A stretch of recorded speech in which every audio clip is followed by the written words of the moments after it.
Well, Salah El Bakkoush is a Libyan political analyst. He joins us now live. Thanks so much for speaking to us. First, as for Russia disapproving of Haftar's move, first of all, is it just an issue, you think, with how he did it? Or is Russia really no longer backing Haftar winning this war? No, I think Russia, first of all, we all understand that it doesn't have the luxury of choosing its allies. It chose al-Bashir, Bouteflika, al-Assad, and so on, and Haftar. But it always tries to maintain a fig leaf of respectability, like in Syria. It said that, the regime is the internationally recognized regime, and it occupies a seat at the United Nations. In Libya, there was a fig leaf of a House of Representatives approval of Haftar, and now Haftar kicked the House of Representatives out. So it becomes very difficult for anybody to work with Haftar under these circumstances. But nevertheless, the condemnations are nothing new and nothing to call home about. Okay, so when Russia says, it really has no leverage in Libya and it's on equal footing really with all parties, you don't believe that's true, huh?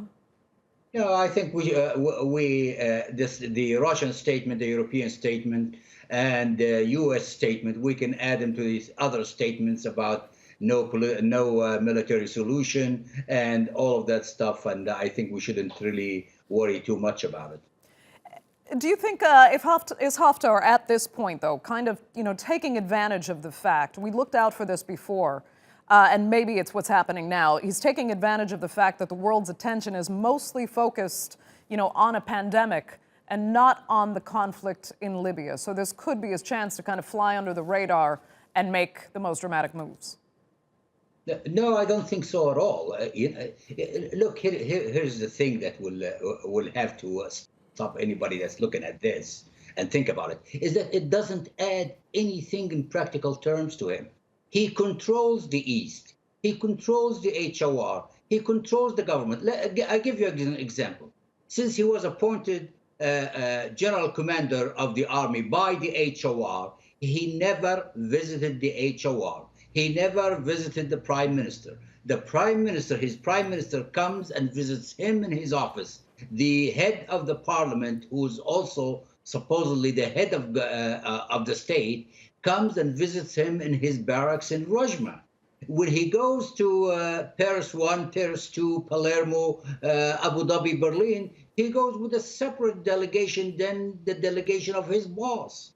So it doesn't add anything. That's why I strongly believe that this is a tactic to trick the GNA government into negotiating with him again. And I think that the GNA must not fall in the trap.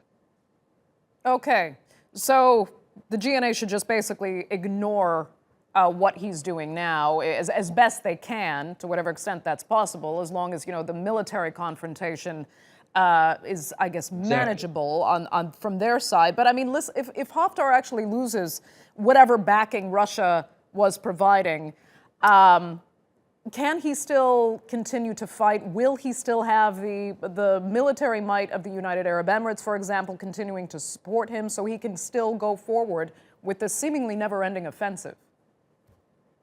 The UAE has invested, relatively speaking, of course, has invested in the Haftar project, as well as Saudi Arabia, France, and Egypt. And they're not going to give up that easily until they figure out something else. Maybe this brouhaha he created now is part of a plan to move into maybe negotiations and get something out of nothing. And let's not forget, by the way, this fits nicely into the Emirati plan of reconfiguring the Arab regime in accordance with what was happening before the Arab Spring. We see that in Yemen, we see that in its talks with Syria and the Kurds in east of the Euphrates, and we see that in Libya now. Okay, Salah El Bakkoush joining us there. Thank you so much for your insight.